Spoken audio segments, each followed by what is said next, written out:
Bonjour à tous et à toutes pour une nouvelle vidéo. Et oui, enfin, on va pouvoir discuter sur de nouvelles choses. Et oui. Donc là, précédemment, on a fait une petite vidéo sur les photos de lanterne. Donc on va un petit peu mélanger un petit peu tout, ça sera mieux. Parce que sinon, c'est un peu rabarbant de revoir la même chose. Donc là, aujourd'hui, je vais vous présenter un site que franchement j'admire beaucoup. J'en parlerai souvent dans certains épisodes. Par exemple, Guillaume et Fosagora. Alors Fosagora, c'est un site référentiel sur l'éclairage public. Ça retrace l'histoire, ça retrace les marques, ça retrace l'inventaire des lanternes. Donc vous allez voir la quantité de photos et tout ça. Bon, bien sûr, ça va se faire en plusieurs vidéos, hein. Bien sûr, on va pas tout faire d'un coup. Sinon, on va avoir une crise de foi, ça va être impressionnant.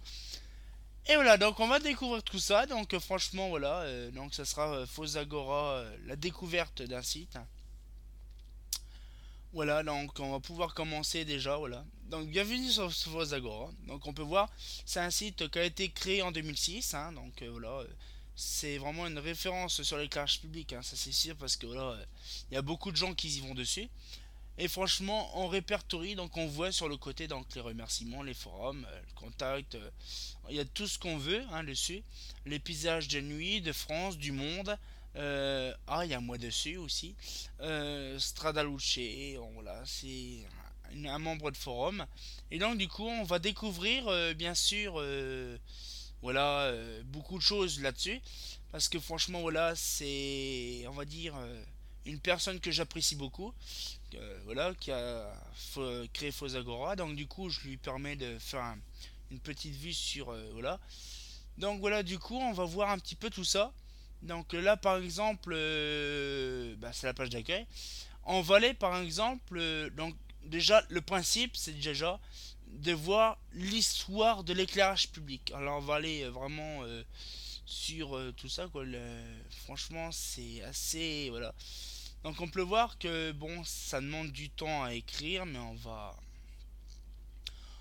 va peut-être voir tout ça en grand classique plus tard, hein, vous verrez, on fera une voilà. Donc on a par exemple le répertoire. Donc là avec toutes les lanternes traditionnelles. Donc on peut voir de l'Europe, français, allemand, anglais, italien, espagnol, la Belgique une fois, néerlandais, la Suisse, le Portugal, et puis après les autres drapeaux, je me rappelle plus trop ce que c'est. Par exemple, ça c'est Jankan, c'est suédois. Donc oui, à peu près où que ça se situe. Elektrokové, ça c'est plutôt russe.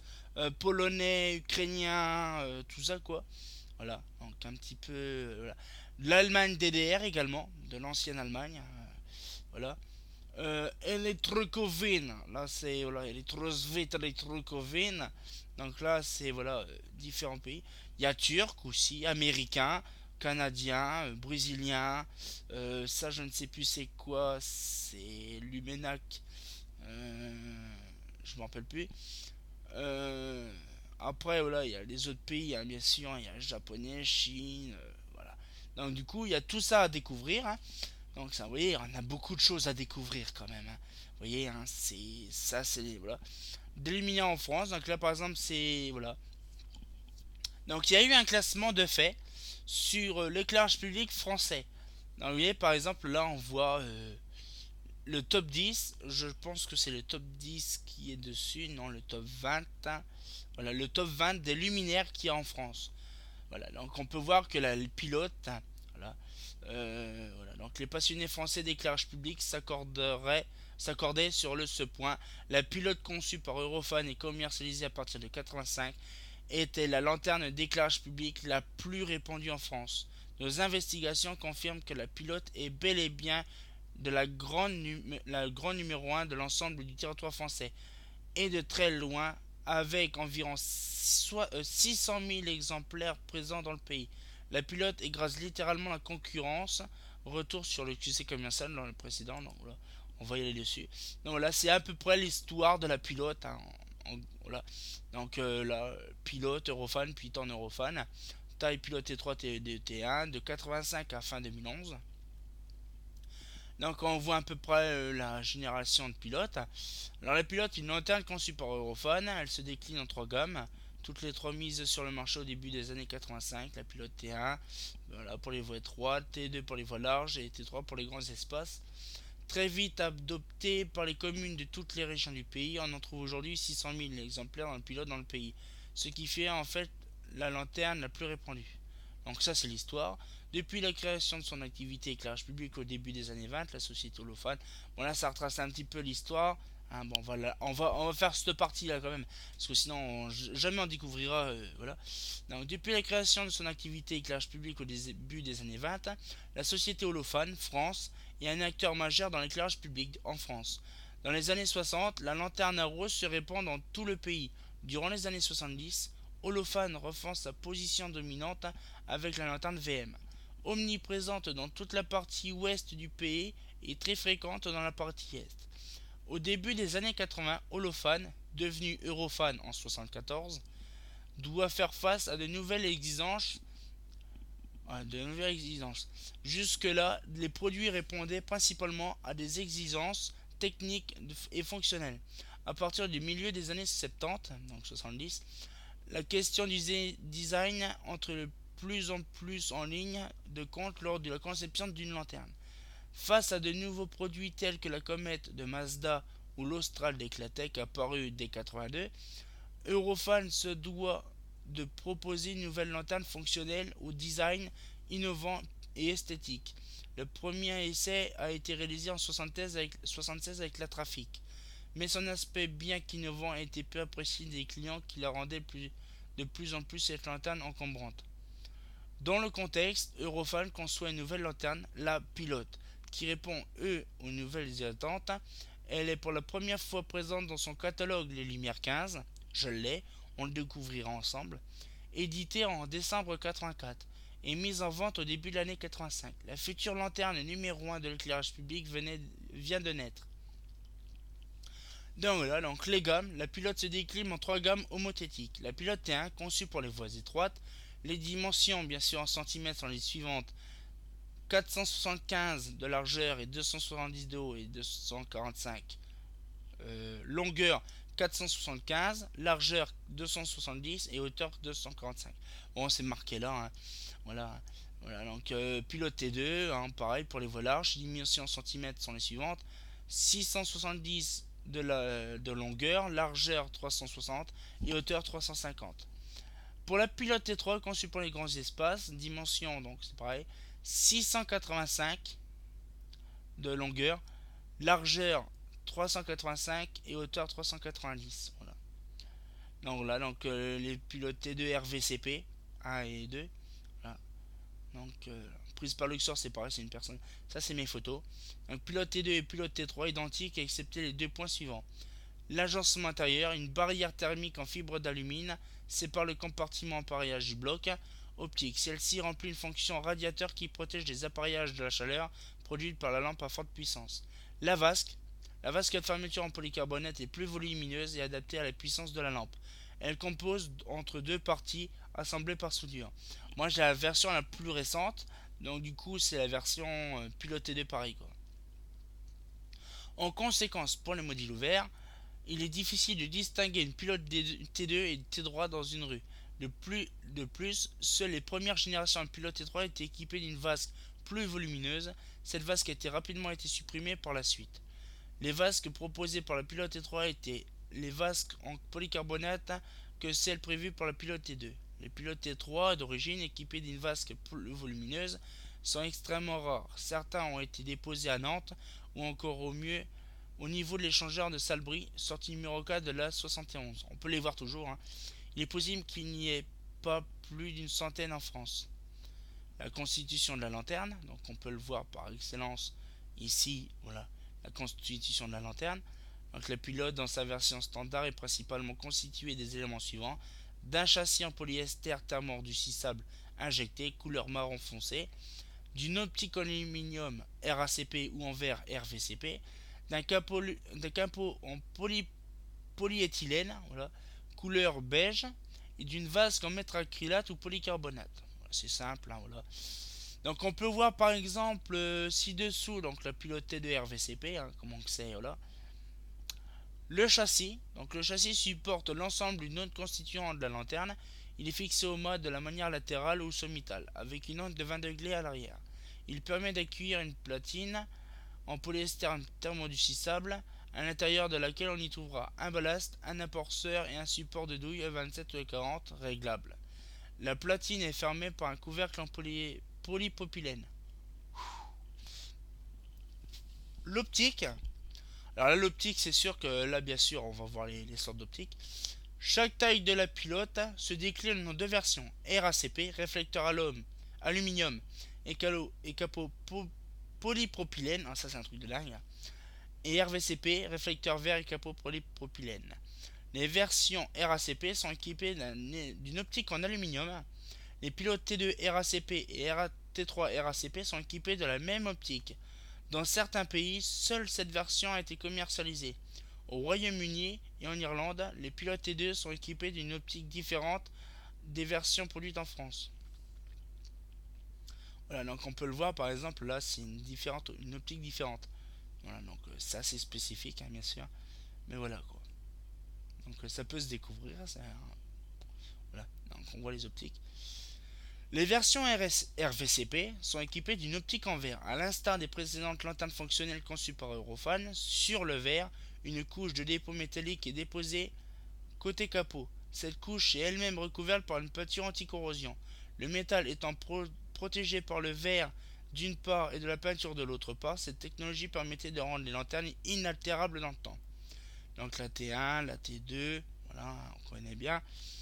Ci-dessous, une photo sont exposées de gauche à droite, une pilote T3 RVCP, une pilote T2 RVCP, pilote T2 RACP, une pilote T1 RVCP et une pilote T1 RACP.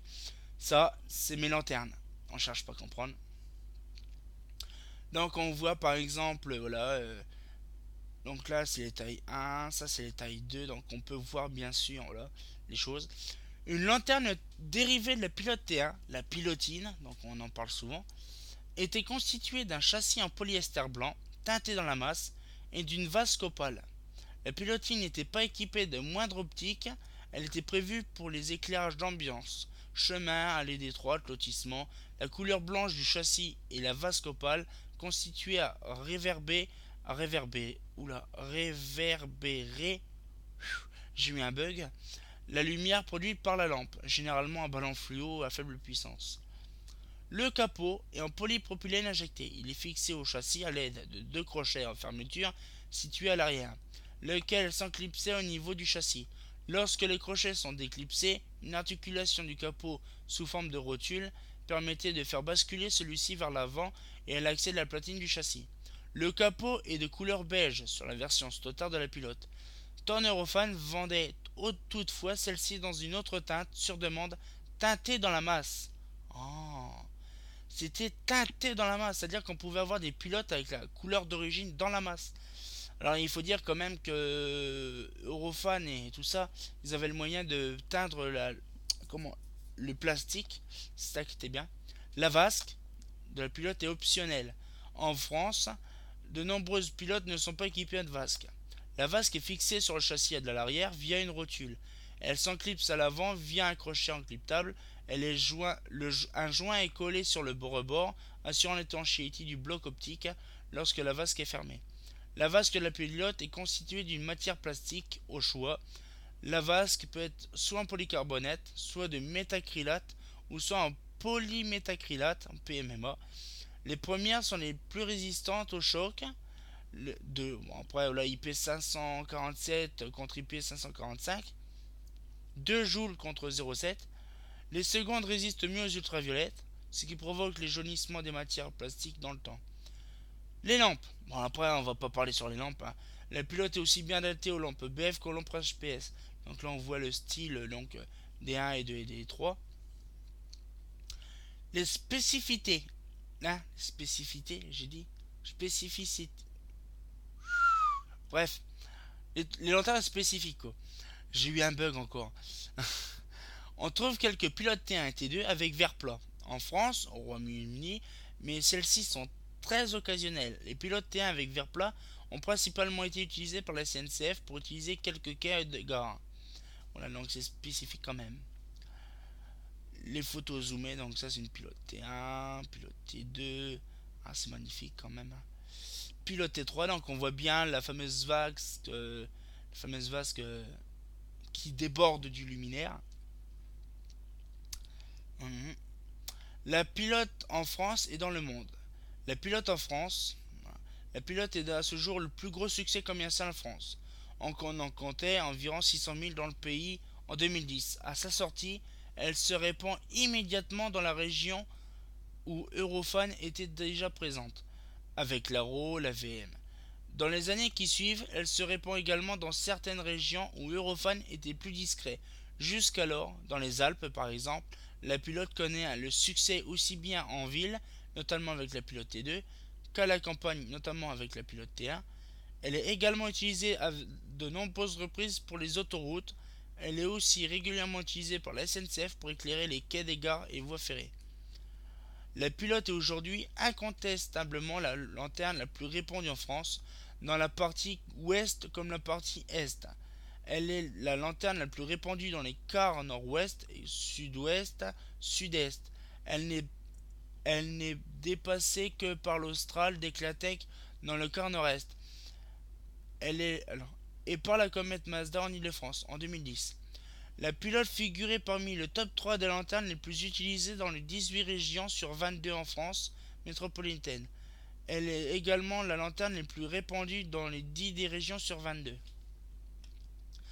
La pilote est présente dans 96 départements de France métropolitaine. Elle écrase la concurrence de certaines d'entre eux, tels que les Côtes-d'Armor, le Gers, l'Isère, le Jura, la Loire, la Haute-Loire, la Lot-et-Garonne, l'Oise, les Pyrénées-Atlantiques, la Haute-Savoie, la Somme, le Tarn ou encore la Vienne. Donc là, par exemple, c'est en Seine-Maritime, une petite pilote à Lanzac dans le 46, dans le 06, encore des pilotes. Voilà, donc les régions ont été le moins utilisées sont la Lorraine, alors ça c'est bizarre quand même, la Lorraine, la Champagne-Ardenne, l'Alsace. La principale explication est la domination locale du fabricant Eclatec, localisé à Nancy. Dans ces régions, combinées à une plus forte concurrence d'une manière générale dans l'Est de la France et que dans l'Ouest, à noter également qu'une très faible présence de la pilote dans l'Aude et dans l'Ariège. Sur l'ensemble des pilotes du pays, environ 60% d'entre elles sont fermées, 40% sont ouvertes. D'une manière générale, les modèles fermés ont principalement été utilisés dans les régions froides et humides, dans la partie nord de la France, en bord de mer, tandis que les modèles ouverts sont beaucoup été utilisés dans les régions chaudes dans les Alpes. Quelques données, donc là par exemple c'est le cas de France où on voit beaucoup les endroits vraiment où ça a été quoi. Quelques données, c'est les trois départements suivants que la pilote était atteint à ses plus forts taux de concentration. La Haute-Savoie, plus de 22% des lanternes relevées. Donc c'est à dire que là la Haute-Savoie elle est ici. Donc on imagine c'est le pays qui est tout noir. Voilà. Donc franchement, des lanternes relevées. Le Lot-et-Garonne, plus de 21% des lanternes relevées. Les Pyrénées-Atlantiques, plus de 19% des lanternes relevées. La pilote est présente dans 96 départements de France métropolitaine. Les 4 départements où la pilote est moins présente sont les suivantes. La Haute-Saône, là, avec 0,6% de lanternes relevées. Classé 31e. Les Vosges, moins de 1%. Les lanternes relevées dans la classe c'est 28e. La Haute-Marne, avec 1% de lanternes relevées, donc 22e. L'Aude, moins de 1%. Les lanternes relevées classées 20e. Voilà. En valeur absolue, c'est dans les départements du Nord qu'on trouve le plus de pilotes dans le pays, avec environ 30 000 exemplaires. 30 000, ouais. 5% de l'ensemble du pilote du pays. C'est à Paris intramuros que l'on trouve le moins. Seule une partie du boulevard Haussmann semble être équipée. Ah, il faut dire aussi, c'est normal. Boulevard Haussmann, c'est le siège d'Eurofan, donc et puis d'Holofan également. 156 boulevard Haussmann, c'est les bureaux qui datent depuis longtemps. La pilote dans le monde. Jusqu'à la fin des années 80, les produits Eurofan étaient peu présents à l'étranger. Même la VM, qui fut un gros succès commercial en France, s'est très peu vendue à l'export. Le rachat de Eurofan par Thorn Lighting en 89 change la donne. Il permettra à la pilote de devenir le premier succès d'une lanterne Eurofan dans le monde. La pilote s'est vendue dans près de 40 pays. Hors de France, c'est principalement dans les pays d'Afrique francophone qu'elle a connu le succès. Elle s'est présentée au Maroc, au Mali, au Sénégal, en Côte d'Ivoire, au Togo ou encore au Bénin. On trouve aussi en Tunisie, en Mauritanie, au Cameroun, au Burkina Faso, au Gabon, au Congo, encore au Madagascar. Ah, vous imaginez un peu, ça fait beaucoup. Ci-dessous, donc une pilote T2 au Mali, en Espagne, hein. En Europe, on la croise régulièrement en Espagne, au Portugal ainsi qu'en Italie. Elle existe également de manière occasionnelle au Royaume-Uni, en Irlande, en République tchèque ainsi qu'en Pologne. On peut également trouver dans des espaces privés en Belgique, aux Pays-Bas ou encore en Allemagne. La Suisse est le seul pays d'Europe de l'Ouest où aucun passionné d'éclairage public n'a encore aperçu. C'est-à-dire que franchement, il faut dire que la Suisse est spécifique, hein. Dans le Gualivalo, donc là c'est pareil. C'est toutefois en Israël que la pilote semble avoir connu son plus gros succès à l'export. Elle y était aussi fréquente qu'en France. On peut également la trouver dans certains pays arabes et du Moyen-Orient. On en trouvait ainsi quelques par exemple en Syrie, notamment dans la ville d'Alep, en Turquie et en Libye. Et c'est vrai que ces lanternes-là, je les ai vues en photo. La pilote s'est en revanche pas vendue en Amérique et en Océanie. En Asie orientale, on n'en trouve qu'à Hong Kong, où tente s'y était implanté durant l'ère britannique. Voilà. Donc c'est au pays des Japonais, là-haut. C'est au Japon, c'est ça, en Asie orientale. Je pense que ça va être Japon. Hong Kong, voilà. C'est une pilote T2 à Hong Kong, donc c'est assez rare là-haut. Voilà, donc c'est des petites machins comme ça qu'on dit gouffrira. Donc là, je vous ai fait déjà une bonne partie, hein. Vous voyez quand même qu'il y a des tas de choses intéressantes à découvrir, hein. Donc voilà, c'est du blabla. Après voilà, par exemple là, c'est pareil. Impossible de passer donc là, c'est en deuxième position. Impossible de passer à côté de la comète. À sa sortie au début des années 82, son design innovant et atypique a très vite été adopté dans les pays, notamment dans les zones urbaines, avec environ 390 000 exemplaires. Elle est devenue la deuxième lanterne la plus répandue de France. Elle est également la lanterne la plus répandue en Ile-de-France, avec environ 80 000 exemplaires posés. Retour sur cette lanterne qui ne laisse aucun passionné d'éclairage public indifférent. Donc là c'est pareil. Comme on peut voir, on fait pareil. Des petites photos, les généralités, les découvertes, les optiques, les photos, les machins, les trucs, les bordels, les types de vases, les types de réflecteurs, les types de couleurs, les types de vasques, hein, les types de... Voilà, franchement, vous voyez, voilà, avec les petites photos en France, le petit graphique de ça, voilà, donc on découvrira beaucoup de choses un peu partout. Là, par exemple, là, c'est en Italie. Donc voilà, donc on verra beaucoup de choses, on lira tout ça prochainement, hein, bien sûr, voilà, parce qu'il faut pas non plus abuser sur les bonnes choses, hein, parce que sinon, là, non, là, par exemple, ça, c'est, voilà, l'éclairage de France. On a également bon, les lampes, hein, c'est pareil, la technique des lampes. Donc là, c'est pareil. Il faut parler sur les lampes au dur, les lampes à LED, voilà, tout ça. On a également, par exemple, donc des inventaires. Donc le répertoire, on a aussi les versions. Donc par exemple, les sortes d'appareillage, les sortes de couleurs. Donc là, on va s'amuser à voir toutes les sortes de couleurs de lanternes disponibles sur le site. Donc par exemple des VM de couleurs, des arrows de couleurs, un arrow de, il y en a des couleurs, donc des Malaga, des Marbella, des Massilia, des Modula, des EPA, des comètes, des balles en Girardin, des éclatec des océans, des LCM, des clips, des Australes. On va tout découvrir ça tout doucement, hein, bien sûr. Les optiques aussi, tous les types d'optiques, hein. Par exemple, les optiques spéciales, voilà, optiques différentes, par exemple. Bon, là, c'est bien sûr les versions, c'est pas vraiment. Là, c'est les gammes déclinées. Après, dans l'inventaire, on a aussi donc les versions spéciales. Là, par exemple, les couleurs, les optiques. Là, je pense que c'est pas cette partie-là. Non, c'est pas cette partie-là. Il y a par exemple aussi les pièces détachées. Donc là, lanterne marquée par exemple. Les pièces détachées. Donc là, les pièces détachées, c'est spécifique, hein. C'est tout, par exemple, qui peut être référencé sur le même luminaire, non, sur un luminaire qu'on connaît déjà plusieurs fois. Bon, un exemple tout bête, la version, non, tiens, allez, Mazda, la version BF SH LV, là, on va prendre celle-là. Par exemple, la plus connue, l'optique d'une macadam est aussi présente dans la Comet L, dans la Comet L1 LV, dans les Storyl, dans la Modula, la G ou la P. Voilà. Donc du coup, voilà, c'est un exemple bon, basique. Pour vous redonner un deuxième exemple, par exemple la T2 RACP, la 2M, par exemple, pour la VM2, simple, basique, la VM2, Trafic 2, CA500, TCA500, SA500. Vous voyez, il y a plusieurs sortes comme ça d'optiques qui sont pareilles, c'est les mêmes optiques sauf qu'ils sont utilisés pour plusieurs lanternes. Bon là c'est que les optiques bien sûr qu'on voit, mais il y a aussi tout ce qui est par exemple les optiques, les agrafes de fermeture, les vasques aussi, c'est pareil, vases de constitution, voilà. Donc du coup on découvrira vraiment par exemple la fixation de Vulcan, pièce arrière de fixation téléandrique, les agrafes, les optiques communes, tu vois.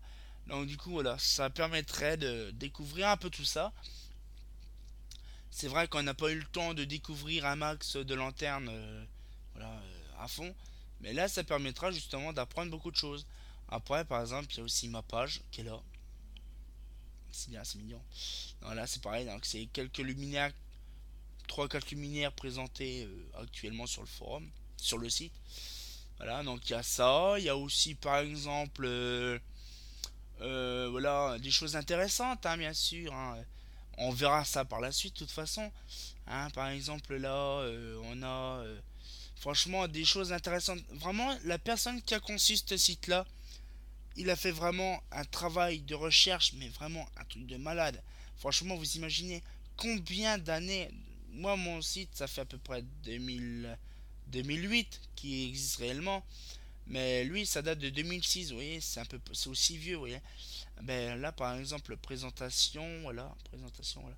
Donc là, ça retrace un peu l'éclairage public, voilà. Donc le 24 octobre 2006 que ça existe, Fosagora. Mais franchement, la personne que, voilà, il s'appelle Guillaume. Ah ben, je peux vous dire, franchement, il a dépassé des trucs, c'est un truc de malade. Par exemple, là, bon, c'est l'inventaire des catalogues. Donc les catalogues qui m'a gentiment passé en meilleure résolution. Sur son site, ils sont pas à bonne résolution. Parce que bon, il faut héberger tout ça aussi, hein, c'est sûr, ça prend du temps, de la place et tout ça. Donc du coup, voilà, franchement, point de vue documentation, point de vue histoire, il s'est calé le dernier coup par rapport à un truc qui m'a scotché quand j'ai vu le, le truc détaillé, par exemple sur la lampe BF, sur la lampe sodium, sur le type du luminaire. Franchement, c'est vraiment c'est un outil performant. Fosagora, c'est un site performant.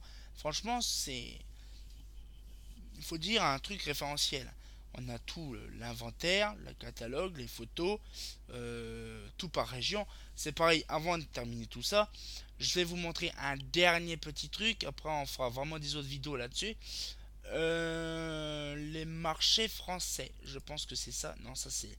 Voilà, l'éclairage public par exemple. Là, on peut voir par exemple, c'est pareil, c'est très détaillé, mais c'est dingue, hein. Les lanternes marquées, les coffrets, l'atome, les lampes, l'appareil, marché, l'éclairage d'autrefois, je m'en rappelle plus c'est où. L'éclairage public en France. Voilà, non. Les fabricants en France. Voilà, donc c'est pareil, on fera aussi l'histoire de toutes ces lanternes-là, de ces marques-là, bien sûr. On a également là le territoire français. Voilà, je l'ai perdu. Alors là, par exemple, c'est par région. Donc là, par exemple, on voit l'Alsace, l'Aquitaine, la Basse-Normandie, tout le bazar. Voilà, donc il y a toutes les régions. Il y a toutes les régions de France, avec tous les départements dans les régions. Donc là, on va faire Épernay, comme d'habitude. Donc là, Champagne-Ardenne, dans le 51, donc la Marne. Et là, voilà, par exemple, on a un peu tout ce qui est dans la Marne. Donc, film, on voit toutes les lanternes référentiellement recherchées. Donc, on peut voir, par exemple, vraiment qu'il y a une grosse quantité de recherche. Et vous pouvez voir, on peut voir la quantité de données. Ça prend du temps. Bon, bien sûr, il y a une personne aussi qui l'a aidé, bien sûr, parce que franchement, c'est impressionnant, hein, ça a beaucoup été de recherche. Hein, voilà. Donc voilà, moi après j'ai mis aussi quelques photos pour lui, hein, vite fait comme ça, répertoire. Je sais pas si vous avez mis précédentes vidéos, par exemple j'ai la Hindal Pétunia, ma photo de la Hindal Pétunia qui est ici, voilà, et c'est marqué Pernay. Donc voilà, vous voyez, ça fait plaisir. C'est pour ça, moi je préfère lui faire découvrir voilà, sur mes vidéos son site. Ça fera plaisir un peu à lui comme ça fait une petite, un petit remerciement de tout ça. Voilà, donc j'espère que voilà, on va pouvoir découvrir des choses, vous faire découvrir des choses si vous connaissez pas Fosagora. De toute façon, ce que je vais faire, c'est que je vais mettre bien sûr le lien du site justement Fosagora en commentaire en bas. Et donc du coup, là, vous aurez bien sûr tout ce qu'il faut pour découvrir, le temps nécessaire et tout ça. Je vous ferai des vidéos quand même pour vous montrer tout ça, hein, parce que voilà, des fois, c'est bien de présenter tout ça, là, parce qu'on ne sait pas où aller. Il y a tellement de trucs, de dossiers intéressants. Hein, par exemple, vous voyez, j'ai même découvert une lanterne que j'avais pas vu le dernier coup, la Niral. What the fuck. Donc, je sais même pas ce que c'est comme lanterne, mais c'est joli comme tout. C'est mignon tout plein. Voilà, donc c'est une dalle. Il faudrait que je regarde sur une dalle parce que celle-là, je l'ai jamais vue. Donc, c'est peut-être une lanterne récente, à mon avis. Voilà. Donc voilà, on va pouvoir s'amuser quand même, hein. Voilà, c'est bien, on va péter chaud patate, hein. Donc du coup, voilà, donc la Claude Lefebvre que je connais, que j'ai pris en photo, voilà. Bon, il y a beaucoup de photos comme ça, voilà quoi. Vous allez voir dessus, ça va être pas mal. Bon ben voilà, la petite vidéo touche à sa fin, donc voilà, on va peut-être se refaire une petite vidéo tranquille, bien sûr, voilà, on a l'occasion. Voilà, donc franchement, j'espère que ça vous a plu. On va pouvoir découvrir ce site-là aux profondeurs. Bien sûr, on va aller voir dans les lanternes, surtout l'histoire de l'éclairage public. Ça, je voudrais bien vous la faire partager. Voir un peu ce qu'il y a dans l'histoire de l'éclairage, de sa création jusqu'à maintenant, passant par la BF, la SHP, la BF, la tube fluorescence. Vraiment, tout ce qu'il faut savoir sur l'éclairage public, c'est là-dedans. Non, voilà, donc franchement, voilà, j'espère que vous allez bien aimer sur tout ça. Sinon, voilà, donc on fera des nouvelles vidéos là-dessus plus tard dans le futur. Voilà, voilà, voilà, voilà. Donc j'espère que ça vous a plu. Et puis bien sûr, aimez la vidéo comme d'habitude. Et puis, comme d'habitude, un grand classique que tout le monde connaît bien, bien sûr. Bah, c'est pas faux.